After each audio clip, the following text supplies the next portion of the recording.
In a corner of the galaxy, far from Earth, floated the Grand Hall of the Galactic Council. It was built of crystal and energy, glowing softly above a peaceful moon. Inside, hundreds of alien species gathered, each proud of their wisdom and power. They spoke in calm voices, using long words, pretending to care about peace and progress. But when the name Earth came up on the schedule, the room changed. Earth, laughed a tall, silver-scaled diplomat from the Zurex Empire. Mean the noisy ones? The planet full of confusion and chaos? A whisper of laughter moved through the hall. One delegate covered his face, pretending to hide a smile. Another tapped his claws on the table and muttered, "Let them build their toys. They are children playing at greatness." Earth had formally asked to join the Galactic Councilor's simple request, full of hope. Their message had been polite, respectful, honest. They only wanted a seat, a voice, and a chance to share knowledge. But the Council didn't see it that way. To them, humans were too young, too loud, too unpredictable. They argue with each other, said a pink-skinned ambassador from the peaceful Talari. Their history is full of mistakes. They're clever, yes, but dangerous. Solari, the quiet observer from the Venari species, didn't laugh. She sat in the back, her soft green eyes watching the screen as Earth's message played. A young human, maybe 30 years old, spoke with warmth and honesty. "We believe in unity," the human said. "Not just for us, but for all. Made mistakes? Yes, but we've also learned. And we want to help build something better with you." Solari listened carefully. She felt something different in the voice. Not pride, not demand, but something deeper, something hopeful. But the Council didn't hear it. "We vote no," said the chairperson. And the screen went dark. Back on Earth, the news reached the Global Peace Council. It was late evening in Geneva. The room was silent. Scientists, engineers, teachers, leaders all sat in a circle. Reading the message again and again, they laughed at us. One man whispered, "Even after all our progress," a woman said softly, "they still think we're less." Shouted, no one cried. But the air felt heavy. Then, an old woman named Dr. Imani stood up. She was a biologist, once famous for saving an entire forest with engineered seeds. She smiled gently. "Let them think what they want," she said. "Let them laugh. But we know who we are." Her words lit a spark in the room. No one said it out loud, but the decision was made. Earth would move forward, not with anger, with revenge, but with quiet strength. In the following months, Earth grew more focused. The rejection did not weaken them, sharpen them. Universities worked closer than ever before. Children were taught not just science, but empathy. Engineers designed tools not just for humans, but for life beyond Earth. Artists painted the stars. Writers imagined bridges between species. Diplomats studied alien cultures with care, trying to understand, not dominate. Solari watched from afar. Her job was to observe planets that were developing. But she didn't see Earth as simple anymore. She saw beauty in their chaos, fire in their hope.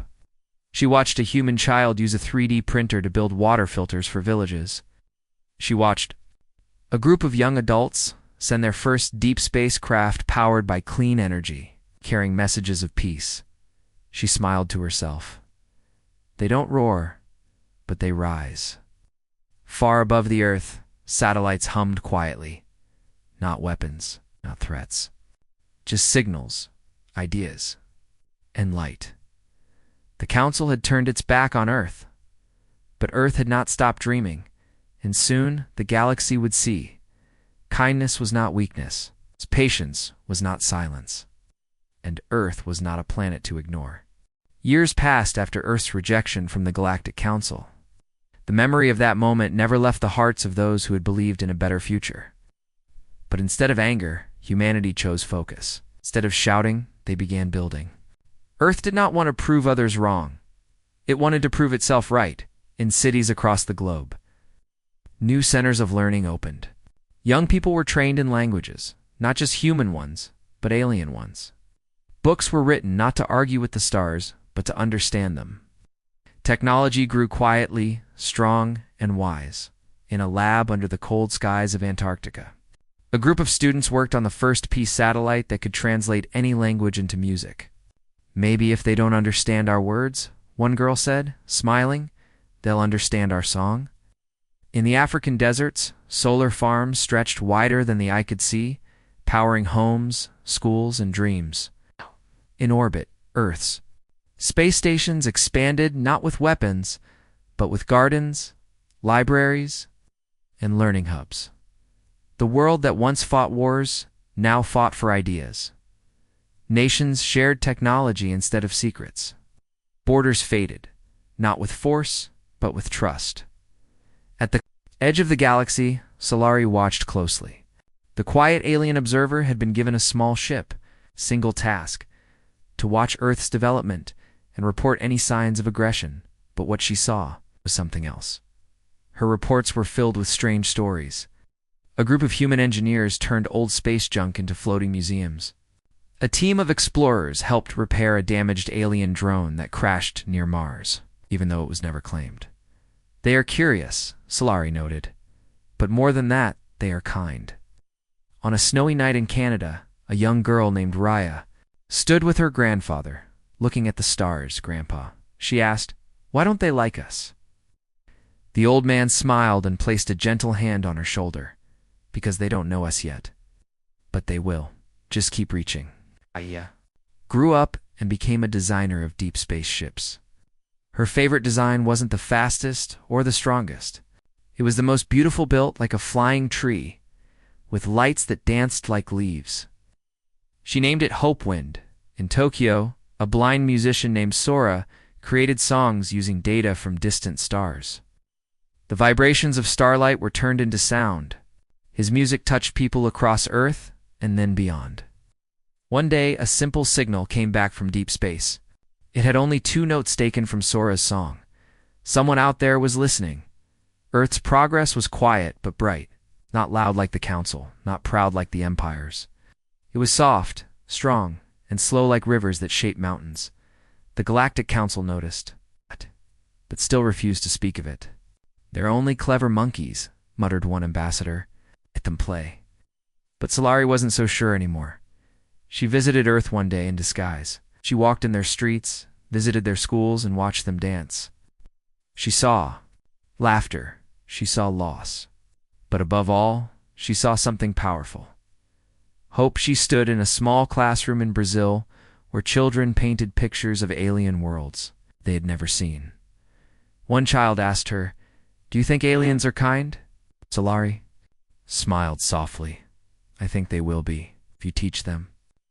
Back in her ship, she stared out at the Earth. It was glowing blue and green, full of motion and meaning. She whispered into her log, "They are not building for war. They are building for welcome and Earth." It didn't know it was being watched. It didn't care if the Council noticed. Didn't rush. Didn't demand. It simply continued, day after day, person by person, becoming something no one expected, something greater. Far from the bright systems of the Galactic Council, on the edge of a small forgotten star, a planet called Tiorna cried for help. Its skies had turned dark from endless mining. Its oceans were poisoned. The trees had died years ago, and now, even the animals were falling silent. The people of Tiorna, a gentle and quiet race, had once trusted the Council. They had followed every rule, paid every tax, and waited patiently for help. But nothing came. Their messages to the Council grew, more desperate. Each one was marked received, but none were answered. On a cold morning, the last working transmitter on Tiorna sent a signal into the stars. It was not loud. It was not powerful. It was only a whisper. "We are still here. Please, anyone." And someone heard it. In a quiet command room on Earth's lunar station, a technician named Mira was checking regular satellite patterns. She sipped her tea, blinking sleep from her eyes. Then her screen blinked. A soft, trembling signal reached her dish unfamiliar. Weak, but clear. She leaned closer, then called her supervisor. within hours. Earth's Space Communication Council had decoded the message. They didn't hold a vote. They didn't wait for orders. They simply acted. A few days later, 3 human ships entered the orbit of Teorna. They were not warships. They were clean, white vessels covered in symbols of peace and cooperation. Their engines hummed like songs, not thunder. The people of Teorna looked up with tired eyes. They expected more promises. They expected paperwork and waiting. But humans didn't bring papers. They brought help. Doctors walked through the villages, not afraid of the strange air. They wore light suits, carried simple machines, and smiled. Let's start with the children, one of them said, kneeling beside a sick boy. Engineers worked day and night to clean the water. They used nanobot-steeny helpers that danced through the rivers, removing poison and dirt. Botanists opened glowing green boxes that held seeds specially made for alien soil. They planted them gently, saying, "These will grow. You'll see." And, in the sky, the human ships released drones that floated above the clouds, pulling in moisture and sending fresh air below. The council heard about it a week later. The ambassador of Teorna had sent a direct message. Earth saved us. Not with orders, not with demands, but with hands, hearts, and hope. The council chamber went quiet. They had no permission, one official said. They had no reason, another added. But Solari stood and spoke softly. Maybe. They didn't need one. Back on Teorna, children who had once only known sickness now ran through green fields. Flowers bloomed where dust had ruled. The sun returned to a blue sky, and laughter returned to the villages. A little girl named Lyra held the hand of a human nurse. "Are you staying?" she asked. The nurse smiled, brushing a lock of hair from Lyra's forehead. "No, sweet one. But we'll always come if you call."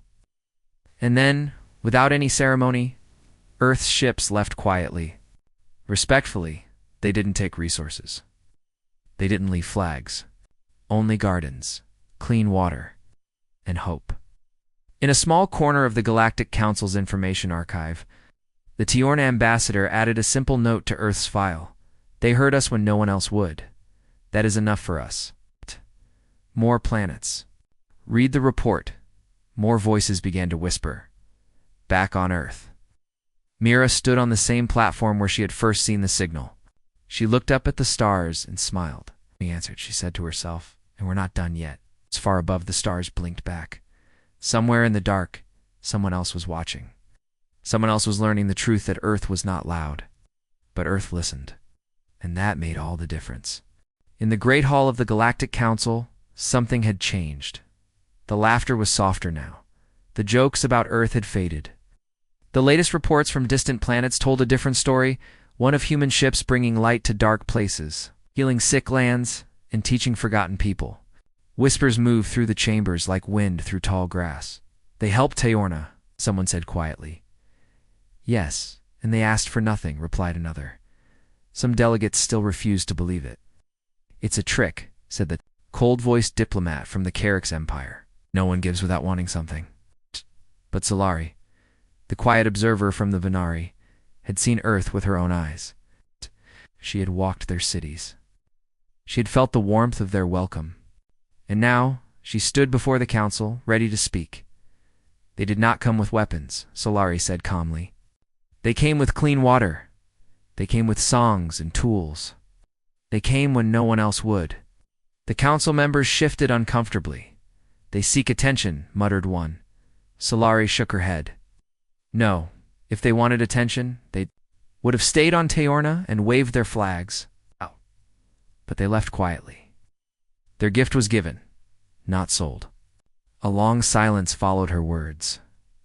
Then the High Speaker of the Council asked a question. The chamber had not heard in decades. "Should we speak to Earth again?" Back on Earth, no one knew of the Council's doubt. Humanity had stopped waiting for invitations. They were busy building something more powerful than politics or reputation. In schools across the planet, children now learned about alien cultures alongside human history. In science labs, researchers studied how to make medicine, work for bodies they'd never touched before. And in parks and homes, families watched the stars, not with fear, but with kindness. They laughed at us once, said Dr. Lena, a human scientist at the Deep Space Academy. But that laughter gave us direction. We stopped trying to prove something. We started becoming something. In a distant part of the galaxy, on a space station above the cloudy world of Nuvra, a young alien boy named Keller held a small Earth-made device. It translated languages in real time and played soft music from many worlds. "Where did you get this?" his father asked. Keller smiled. "A trader from Earth. He said it was a gift for any child who wanted to learn." The father said nothing. He looked at the stars for a long time. Back in the council, discussions became longer. Reports from dozens of planets showed Earth's influence growing not through power, but through kindness. Their ships were faster, their cures were smarter, but most of all their hearts were open. "Still," said the sharp-tongued ambassador, "of Helena, they are dangerous. They grow too quickly. Their silence is unsettling." Solari replied, "They are not silent. You're just not listening." The room quieted again. A message arrived that same day. It was from a planet called Devara, long thought unreachable. Their cities had been damaged by a solar storm. Power was lost. Crops failed. Disease had started to spread.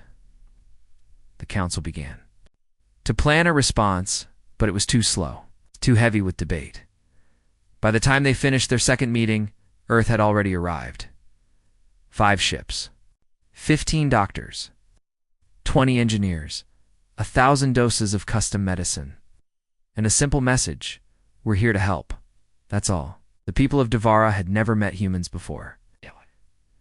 But in 1 week, their skies were blue again. Their lights returned, their elders smiled. A little boy gave his drawing to a human medic. It showed a star with a heart inside it. "Is this your symbol?" he asked.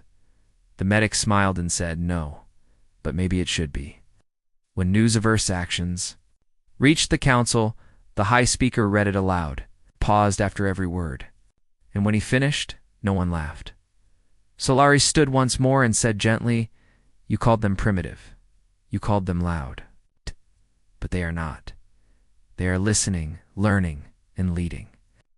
The council did not reply, but inside their hearts, something had shifted. They had underestimated humanity. And now, they began to wonder if that was their greatest misstep. A golden sun burned quietly in the heart of the Varnon system. Around it spun 5 planets and over 20 moons, all home to different alien races. For years, these people lived in peace, trading stories, art, and knowledge. But one day, the sun began to shake. A massive solar storm, stronger than anything ever seen before, was forming. Scientists on every planet sent urgent messages to the Galactic Council. "We need help. We need shelter. We need time." But the Council, slow as always, argued. Some said it was not their problem. Others said they needed more data. Meetings were scheduled. Reports were requested. Meanwhile, the storm grew, and then, without warning, Earth acted from the edge of the galaxy. A fleet of human ships left orbit. They weren't large warships or grand flagships. They were simple rescue crafts, medical ships, and transport carriers, all filled with volunteers. Raya, the engineer who once stood under starlight with her grandfather, now led one of the ships. Her vessel, Hopewind, flew at the front of the fleet. She held the controls with steady hands and whispered, "Let's show them what unity means." Each human ship carried more than supplies. It carried hope, tools, blankets, translators, and most of all, willing hearts. When the people of the Varnon system saw the human fleet arrive, they were confused. "Why are they here?" asked an old alien teacher on the moon of Yalor. "They're not council," said another. "They're Earth. Earth is here." The human fleet split like flowing water, each ship going to a different planet, a different moon. On the cold planet of Rithia, human builders created underground shelters within hours. On the rocky surface of Zarn, human drones spread cooling shields to protect villages from solar radiation. And in the sky above them all, Hopewind released hundreds of communication beacons, allowing every species to talk in real time. No misunderstanding, no fear, In one shelter, a young alien mother held her newborn child. Her home had been destroyed, and she had no food or medicine. A human nurse sat beside her, holding her hand. "Why?" the mother whispered. "Why would you come for us?" The nurse smiled softly. "Because we knew you needed someone. We believed no one should face the dark alone."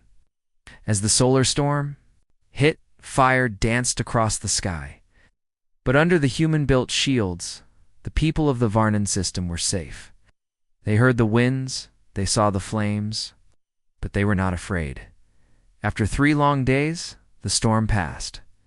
When the skies cleared, flowers still bloomed, children still laughed, and no one had been lost. A grand message was sent to the Galactic Council. It came not from Earth, but from the united leaders of the Varnan system. "We were saved by those you called unworthy. While you waited, they worked. While you hesitated, they helped. Earth has earned more than respect, they have earned our friendship." The council hall fell into silence. For the first time, no one could speak against Earth's actions. There were no excuses left. "They've built something powerful," whispered the ambassador from Iran. "Not machines, not weapons, but trust." Back on Earth, the Hope Wind returned with soft lights and tired smiles.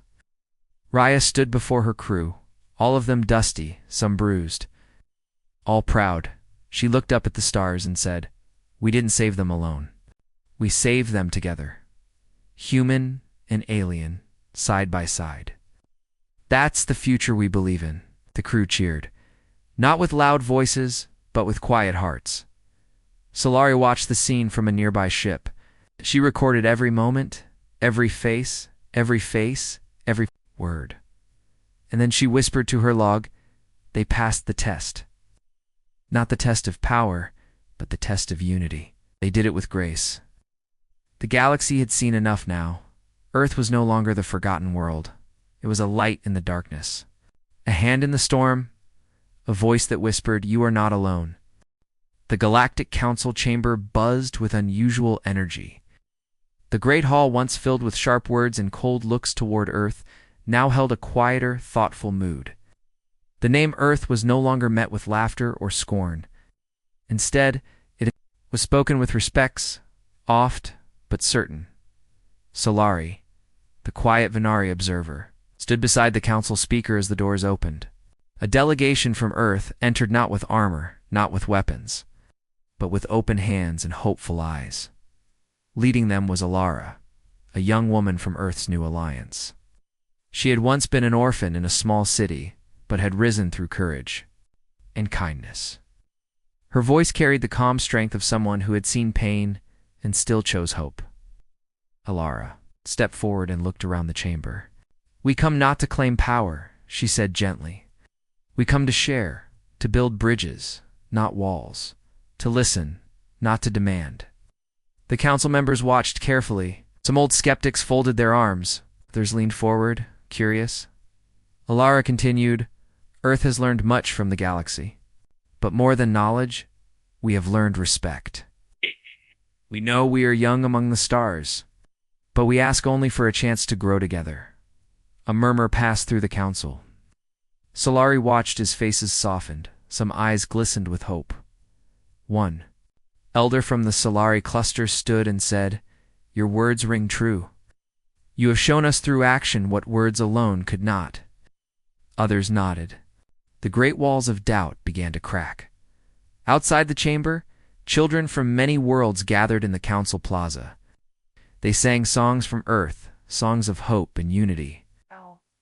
They wore clothes painted with symbols from many planets' colors blending. Like a sunrise, Alara smiled as she watched them. This was why she had come to see the future grow. In a small garden near the council hall, Solari and Alara sat together. The Venari's soft eyes held a question. Why does Earth never demand? Why do you give without taking? Alara looked at the stars. Because real strength is not in power, it is in kindness, in trust, in believing that we are all part of something bigger. Solari nodded slowly. You have taught us much. On Earth, families looked up at the night sky with new dreams. Scientists planned missions not just for exploration, but for friendship. Artists painted murals of alien worlds. Children wrote letters in languages they barely knew, hoping to send them across the stars. Earth had become a beacon. Not because it shouted louder, but because it listened deeper. In the council chamber, a vote was held. Earth was offered a seat not as a child, but as a partner. A chance to join the galaxy's great conversation. Ilara accepted on behalf of her people. We will speak with honesty. We will act with love. And we will never forget the day you doubted us. The chamber erupted in quiet applause. The galaxy had changed forever. Earth was no longer the quiet planet at the edge of space. It was a bright star, shining with calm strength and endless hope. The Galactic Council had learned many lessons. They had learned that power does not always roar. Sometimes it whispers softly through kindness. They had learned that patience and love could change the coldest hearts. On Earth, Lara stood on a stage before a crowd of thousands from many planets. Their faces were different, scales, feathers, smooth skin, but their smiles were the same. They had come to celebrate a new era of friendship. Alara's voice was strong but gentle. We did not come here to conquer, we came to connect. Build a galaxy where no one fears the stars, where every voice matters. The crowd cheered quietly, not with noise, but with meaning. Far away, Solari watched the celebrations from her ship. She thought back to the first time she had heard Earth's voice. She remembered the hope in the young human's eyes. Now, she felt pride. They did not fight with fire, she said softly. They fought with light. On a quiet hill outside the city, children from many worlds gathered around a glowing stone. It was Earth's gift to the galaxy, a symbol of peace. One little alien girl touched the stone and asked, "Why does Earth shine so brightly?" A young boy from Earth smiled and said, "Because it holds the light of many hearts. It shines, not to scare, but to guide." In the years that followed, Earth helped worlds heal. They shared their knowledge without taking. They listened without judging. Their ships carried doctors, teachers, and artists, not soldiers. No one provoked Earth, not because they feared war, because they respected the strength behind the quiet kindness. On Earth, families told stories to their children, stories of a time when others did not believe in them, stories of patience, hope, and courage. A grandmother said to her grandchild, "We never shouted to be heard. We showed who we were with actions. That is why no one provokes Earth." The child smiled, looking at the stars. "I want to be like that, strong and kind." Far beyond, in the deepest parts of space, a message traveled between stars. It was simple. It was clear. It was Earth's silent promise. We are here. We listen. We care. And the galaxy listened back. The end was only the beginning. For Earth had taught the stars a new language, the language of peace. And that is why no one provokes Earth.